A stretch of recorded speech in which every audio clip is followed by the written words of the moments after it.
NSN Eastern Flanki Gather Mari Halambagi Amasung Urkul the sound Irang Tokibigi Pau the Mama Mayam Tantan Tamsaki National Socialist Council of Nagalim NSN IMG faction Namawediva Eastern Flanki Gather Mari Nahanumidang Athing Mara Kamzong District Asong Kulen Block in Manung Sanalaiva Kongbay Kul the Kap to Nohatlambagi Taudo to Gimatan report Amalakli High River Taudo the Kusaun Rabat Uncle Sun Horak Tuna Urkul the Laiva Wong Tankul reason WTR office tumna maina thakri hari thaudo si nahan numidang pung mapan tarakpa du waida thokibani report asigi makha na hari bana thajabiya ba mafam digi phanga pawo mana thaudo si kedar singa sina imphal kasong khule lambida gari tongdunu lakpada khongbai khul yorop matamna thokibani gari aduda makhoi taruk tonglaga lakpani adubo kedar ani amadi mafam adudagi nan thoktuna senthok horaga lemhoriba mari edu mafam aduda hat khibani hari thaudo adugi matana kasong khulen police ki mekedi case mala khotkibaga loinan thijinbagi thaba hokrabani Sire mi amuk hinggat halak pa yai haibagi thazaba thamdun ashi baksang sing kham thengna inglaba deep freeze ta thamlak rehadi Sire mi amuk hingalak pa yai haibagi thazaba thamdun ashi baksang sing kham thengna inglaba deep freeze ta thamlak rehadi report asigi matung ina miyo ema siba haibisi mi adugi punsi matam pumbagi oina loire haina ngasi phawba launa tuna lakibani adubo miyo ikhradi miyo bigi punsi da siba haibisi ayet apan tholakpa thawdo amagumna daunari sakholakpagi matung ina sire Miyosing say Kragi Matung amuk hingat halak yai heavy wakalonda ashibaksang singado -196 yawn ingba deprista tamlakibani asiguma thawongasi cryonics technique ni haina kawi cryonics hairiba thawongasi matung inadi mi amana siva haibisi miyo edugi aroibanati ashibaksang deprista tamlaklibasi Life insurance amani haina launari adumapu thawong asi kadai phawba lakadori bano sahi singda mai pakpa ngamgadori bano haibaduri sapsana khamngamthi MIT technology review gi report ki matung ina lakadori be sahi singda siraba mi amuhana hingat halakna begi technique soidana puthorakani haibagi thajpa sauna thamni asiba mi amuhan hingat hana begi thabak America gi Arizona da leiba Alcor Life Extension Foundation amadi leiwa simaki Michigan leidiba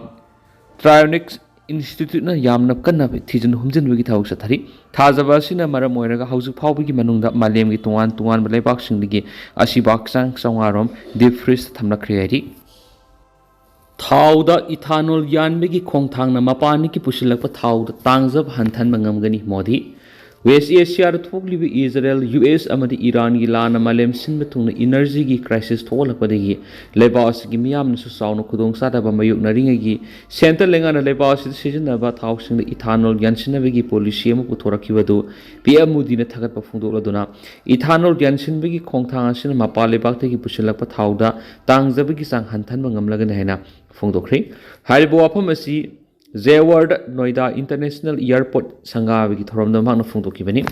Uttar Pradesh ki nungsup thangba sarukta lairiba su thaba farmer singna crude oil the sale tungsinaba masum ka hena sanandana ba hona bada mating pangbagi damakta farmer singbu thagatladuna Modi na makhata na hai ethanol yansinbagi khongthang ase pekhatnamdrabadi mapa lebak tigi miyamna seasonana bagi damak crude oil barrel crore 4.5 rom hena pusilakpa mathok taramgani India da season of thousand as sada nifurom di West Asia gi levakshin gi pusilakpana maram oiraga thau da ethanol gyansin bigi khongthang asina hauji lana maram oiraga crude oil gi mamal ka hena hengalak libasina miyam da awaba pigadabadu ngakthok ngamlagan hairi India gi ethanol blending program asina mapana gi mamal wangna leiduna pusilakpa crude oil na leba asida season of thousand gi mamal hengalakadabadu hanagumna adumak mamal hengat handana thamna bahona bada sauna mating oigani haina leba ki officials na su phongdokhiba laikhre panwayawadi lengana thamkiba petrol da ethanol sa da kun yanabagi panamadu mamang sahi da phangma ngamkhrabani masidana tana mathang thagi amadagi state amadi union territory khudimakta E20 haina khangnaba ethanol yalaba petrol supply tawgadabani haina su leba asigi oil marketing company singda khankiba sulakri masidana tana kumja inglisingani ga kunthra phawgi manungda petrol yalibi ethanol asi sada kunthra ra hengat hananaba panamsu lengana thamkhrabani hairi Israel की strike ने journalist अहम हाटख्री Israel ने Lebanon की खा थंगबद air strike चथदुन हौजे हौजे Israel अमसुम Hezbollah की लान असिबु मियाम मरिक सुमना पाउ पीरिब journalist अहम हाटख्री हैना जर्नलिस्ट सिंग असिगी टीवी स्टेशन सिंगना फोंदोख्री हेजबोला न सलाइबा अल मनर टीवी न फोंदोरखिबदा लेबानन द सतखिब इजराइल की एयर स्ट्राइक त मखोयगी करेस्पोंडेंट अली सोयब कौ मिवे म हाटखेरी इजराइल मिलिटरी की मैकेडी अली सोयब असी हेजबोला की इंटेलिजेंस ऑपरेटिव ओइना मथौ तौबदगी हाटखिबनि हाइना फोंदोक्लदुना अल मनार टीवी ने दियाखिदबग लोइना खुदम संगदम यावदेखि बाइरुत बेस तौब रिपोर्टर फातिमा फातौनी सुमा की मबुंग वीडियो जर्नलिस्ट मोहम्मद का लोइना एयर स्ट्राइक हाटखेनसु पाउस फोंदोक्ली तांखुल की CSO सिंह इम्फाल उर्खुल लंबी मतिक चाब सिक्योरिटी थंबीनब मिनिस्टर तकसिंख्री मतम खरगी ममांगदगी उर्खुल डिस्ट्रिक्ट की लितान PS न कोनबा तोवान तोवान मफम सिंह तांखुल कोकी एनी की मरक थोनिंगदब थौदोक सिंह लेपतना थोलकपदगी उर्खुल डिस्ट्रिक्ट एडमिनिस्ट्रेशन फाउब कर्फ्यू की अथिंग थमलकलीबा लितान फाउदना सलीबा इम्फाल उर्खुल लंबी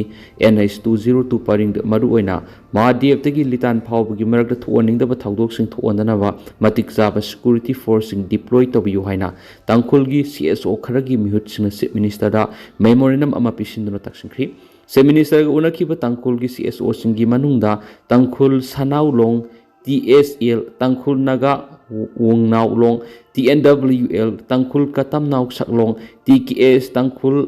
मायर ngalaलोंग TMNL अमसुम तांखुल लोंगफांग सिंह यावरी CSO सिंह सिगी मिहुत सिंह अदु तांखुल नागालोंग TNL की प्रेसिडेंट स्वाट पासुमना लुसिंखि हाइरि तांखुल की CSO सिंह सिन चीफ मिनिस्टर गा उनदुना पॉइंट मंगा याव मेमोरेंडम अमा थबक तो ओंथोकपिना बतकसिंखि बने मेमोरेंडम द पल्ली बोरोल सिंह मनुंग द इम्फाल उर्खुल लंबी परिंग द मतिक चाब सिक्योरिटी थंबियु हाइबसि खक्तनतना थावाई खुल थोकिब थौदोकी केस लेंगाना NIA द सिनगनी लाथोकिबदो विथड्रॉ तबियु पॉपी थाबगी मेयक अकन थबक लौखतपियु हाइबने सिंह यावरी तांखुल की लुप सिंह मिहुत सिंहना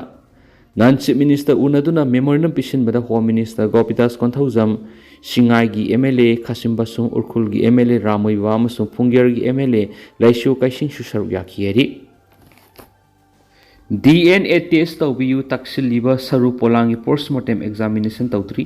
थास की कुनगतरे की नुथल पुंग अनिरोम तरफदा कांगपोपी डिस्ट्रिक्ट की कांगसु PS न कोनबा सिंगदा दामनाक्ता लेबा निंगथम लोक हाइरगसु खंगनबा हनम लोक की मफम अमदगी रिकवर तौरखिबा नुपागी ओइगनी हाइबा कोक की तुम्बा यावबा सरु पोलांग अदु नहन पुलिस ना रिम्स की मेडल संग पुरक्तुन थमलबसु